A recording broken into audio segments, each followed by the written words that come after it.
Hello दोस्तों, रश्मि बाइटी stories में आपका स्वागत है। कभी कभी बाहर जाने का लालच इतना होता है, कहीं से भी मौका मिले तो बाहर जाना, अपना देश छोड़ देना और सोच लेना कि हम बाहर जाकर पैसा कमाएंगे, ऐसे रहेंगे। मगर वहाँ जाकर जिन लोगों की दहलीज पर आप जा रहे हैं, उनके आपके प्रति व्यवहार से ज़मीनी हकीकत में आ जाते हैं। ऐसे समय में हमको वापस ज़िंदगी में अपना देश याद आने लगता है, और बहुत बार ऐसा होता है कि हमको वापस अपने वतन लौटने की इच्छा होती है और मौका मिलते वापस अपने वतन में लौट ही जाते हैं। यह एक सच्ची कहानी है, और यह एक इतने मेहनती और सच्चे इंसान की कहानी है,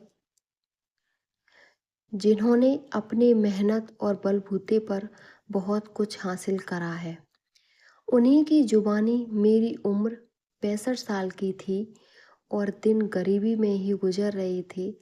ऐसे में एक दिन सुबह सुबह 5 बजे अमेरिका से मेरी बहन का कॉल आया। उसने बोला, ब्लड रिलेशनशिप के ऊपर तुम दोनों भाई भाभी की फाइल अप्रूव हो गई है, तो तुम लोग अब अमेरिका जाओ। मैं बहुत खुश हुआ। मैंने सोचा, मैं यहाँ काफ़ी गरीबी में जी रहा हूँ, जितना करना चाहता हूँ उतना नहीं कर पा रहा हूँ, तो हम दोनों अमेरिका जाते हैं। वहाँ से कमाकर बच्चों को भेजेंगे तो अच्छे से सेट हो जाएंगे। इस जज्बे के साथ मैं और मेरी पत्नी दोनों अमेरिका के लिए रवाना हुए। वहाँ हम बहन के घर गए। उसको हम उसने हमको बहुत आवकार दिया। खुश हुई कि हम उसके बुलाने पर वहाँ चले गए। 2 दिन बीते और बहन ने बोला, तुम अपना ठिकाना देखो और अपनी रोजगार ढूंढो। संडे तक तुम यहाँ रह सकते हो, उसके बाद तुमको अपना ठिकाना और काम ढूंढना ही पड़ेगा। मेरे ऊपर तो जैसे बिजली गिर पड़ी, क्योंकि मुझे ऐसा लगा कि मेरी सगी बहन जिसने मुझे यहाँ बुलाया, इस तरह से घर से बाहर निकाले मनाने में नहीं आया। मगर बाद में लगा कि अमेरिका का पानी चढ़ा है, इसको अभी यह अपने छोटे भाई को इस तरह से बाहर निकाल रही है। फिर हमने बोला, तुम ऐसा करो, हमको कोई काम ढूंढ दो, रहने का ठिकाना ढूंढ दो। बहन बोली, यहाँ किसी को फुर्सत नहीं है, हम अपना काम करें या तुमको देखें। अपने आप इधर उधर ढूंढो, कांटेक्ट बनाओ, और हमारा काम अमेरिका बुलाना था।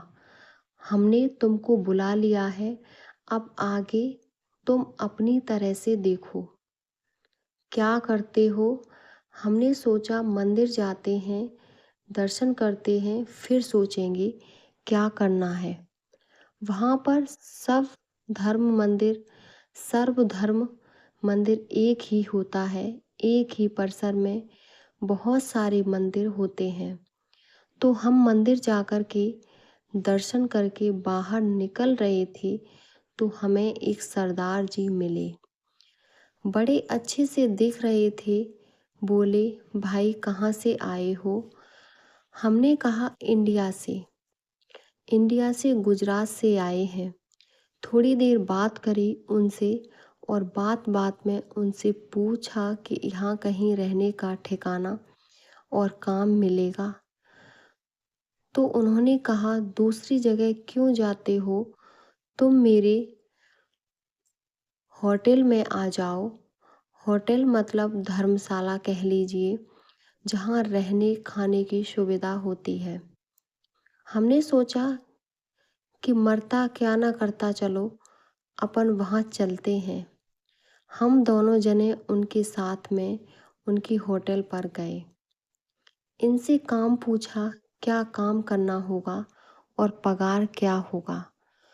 तो उन्होंने बताया कि हमको वहाँ रूम्स के अंदर चादर बिछाने होंगे, रूम सर्विस देनी होगी और रहने खाने को वहाँ पर जगह मिल जाएगी। हमने सोचा एक बार तो हम यहीं पर काम कर लेते हैं, और फिर हमने वहाँ बहन को फ़ोन से बोल दिया और अपना काम चालू कर दिया। इसी तरह दिन बीतते गए। जैसे जैसे पैसे इकट्ठे होते हम उनको घर भेज देते, और जब तक सिटीजनशिप नहीं मिली 8 साल हमने वहाँ खड़े पग नौकरी करी, और उसके बाद सिटीजनशिप का लेटर आया तो हम इंटरव्यू के लिए गए। हम दोनों को सिटीजनशिप मिल गई। उसके बाद जब तक पेंशन चालू हुई तब तक हम वहाँ और रुके। इसी तरह खड़े पग काम करते रहे। दिन में 10 घंटे खड़े रहकर काम करना और पैसे इकट्ठे करते रहे।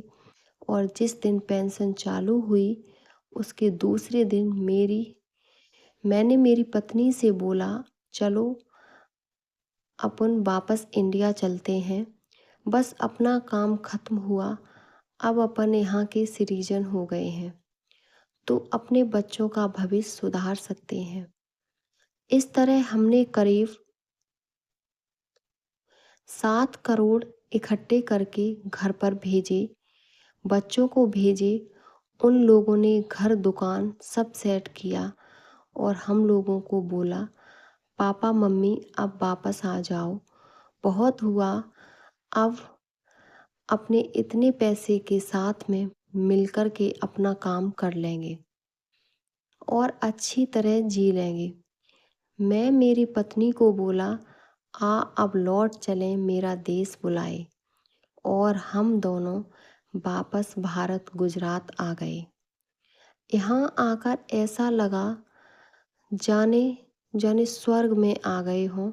सच में अपना देश तो अपना देश ही है।